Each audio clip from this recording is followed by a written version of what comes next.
Hey everyone, and welcome to The Explainer. Today, we are diving into what is honestly a fundamental shift in mobile technology. For years, artificial intelligence was basically something that happened out there, way off in the cloud, running in some massive server farm miles away.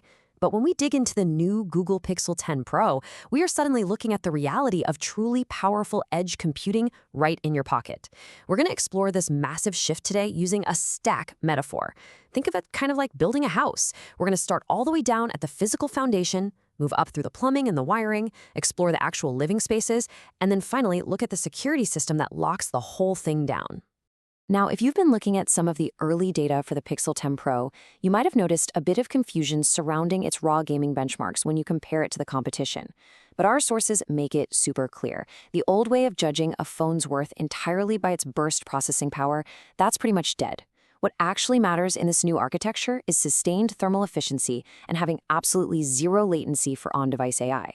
The design here intentionally prioritizes the ability to run advanced machine learning models all day long without completely melting your phone or draining the battery in an hour. Okay, let's quickly lay out our roadmap for today. We're looking at 5 key areas. 1. The Pixel 10 Pro Foundation. 2. The Tensor G5 architecture. 3. Edge AI with LiteRT. 4. Gemini thought signatures. And 5. Titan M2 security. Part 1. The Pixel 10 Pro Foundation. Think of this as the actual concrete foundation of our house. It's the Google Pixel 10 Pro itself. You've got this really sleek matte glass back, a super durable metal frame, and up front a 6.3-inch Super Actua display that can hit a literally blinding 3,300 nits of peak brightness. This beautiful hardware is what grounds this massive AI shift into something tangible. It's the physical object you're actually holding in your hand, while all the real magic is happening under the hood. 16. That number is the 16 gigabytes of LPDDR5X RAM that comes standard in the Pixel 10 Pro.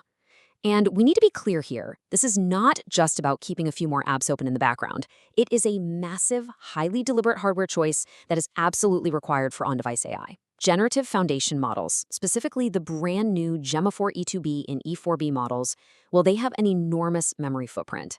They need vast amounts of incredibly fast RAM just to breathe, to store context, and to generate responses instantly, entirely locally, without ever phoning home to the cloud. Part 2, the Tensor G5 architecture. Let's look at the engine running inside that foundation, the bespoke Tensor G5. The specs reveal a tri-cluster layout, specifically a 1+5+2 architecture. So we've got 1 prime Cortex-X4 core, 5 performance Cortex-A725 cores, and 2 efficiency Cortex-A520 cores. Now, this is a very deliberate, fairly conservative choice, sticking with a proven ARM architecture. Why? Because the goal here isn't to just push clock speeds until the phone overheats. It's about total stability and sustained performance for complex, multi-threaded background tasks, which is exactly what an operating system that's flooded with AI features requires to run smoothly. And this brilliantly illustrates exactly what their priorities were. The Tensor G5 features a tensor processing unit, the TPU, with up to a 60% power increase over the previous generation, right alongside a 34% faster CPU.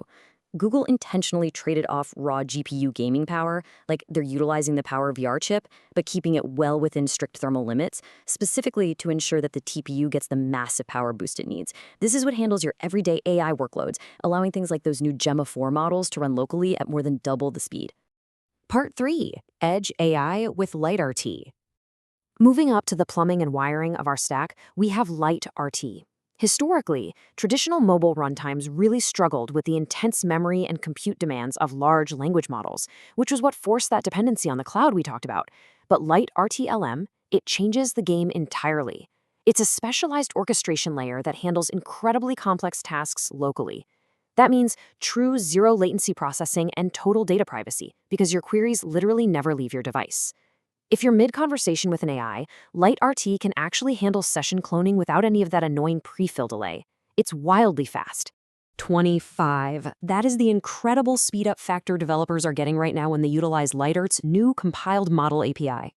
Specifically, the new ML-Drift GPU implementation is offering up to a 25x speed-up over standard CPUs for transformer models. So we aren't just talking about slight optimizations here. This is translating state-of-the-art AI research directly into real-world, extremely high-performance on-device execution. To really understand this, let's walk through exactly how LiteRT processes something, say analyzing a live camera frame entirely on device. Step 1 is preprocessing, where the incoming camera frame is instantly resized and normalized. Step 2 is inference.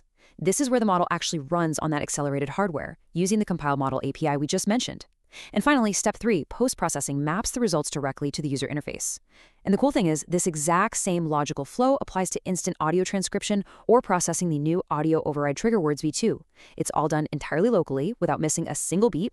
Part 4, Gemini thought signatures. So, moving into the living space of our house, let's talk about the models themselves. The crucial point here is that when an AI model decides to use an external tool, it actually has to pause its internal reasoning process. A thought signature is essentially an encrypted safe state. Without it, the model would literally forget its specific reasoning steps the second that external tool finishes executing.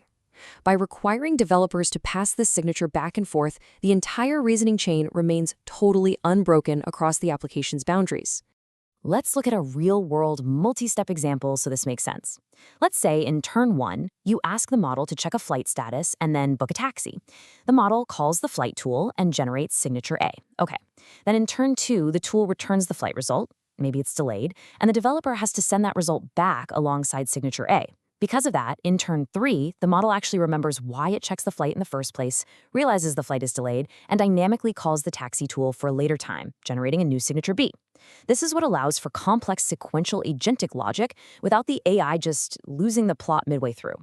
Honestly, this shift is absolutely profound, because tools like thought signatures allow these models to retain deep context and maintain a persistent state across super complex interactions.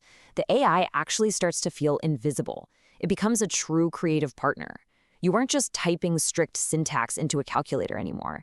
You're collaborating with a rich, agentic ecosystem. It's moving toward describing your intent and using intuitive application designs, like the new hold-to-seal interaction patterns, to just confirm actions seamlessly and naturally. Part 5. Titan M2 Security.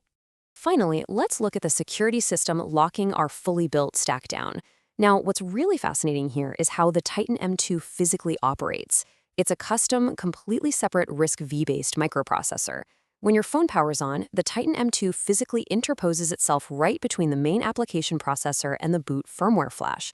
It literally holds the CPU in a reset state while it cryptographically measures every single byte of the bootloader. If it detects that absolutely anything has been tampered with, the device simply will not boot. It guarantees what they call first instruction integrity. And that Titan M2 anchors an absolute fortress of cryptographic defenses. It establishes a flawless hardware root of trust. Your encryption keys, they never even enter the main memory of the application processor, which makes them completely immune to memory scraping malware. It also features hardware-enforced brute force delays, meaning if someone tries guessing your passcode too many times, the chip itself enforces a mathematical delay of up to 24 hours per attempt, no way around it.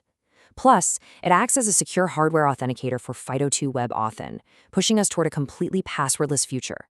So look at where we've journeyed today, from the 3nm silicon of the Tensor G5 up through the high-speed LiteRT execution layer, all the way to the agentic, contextual reasoning of Gemini models, and all of it locked down tight by the Titan M2. Real, powerful edge computing isn't a concept anymore. It's right here. The tools are literally in your hands, running locally, instantly, and securely. So the only real question left for you is, what are you going to create with it? Thank you so much for joining me on this explainer, and keep exploring.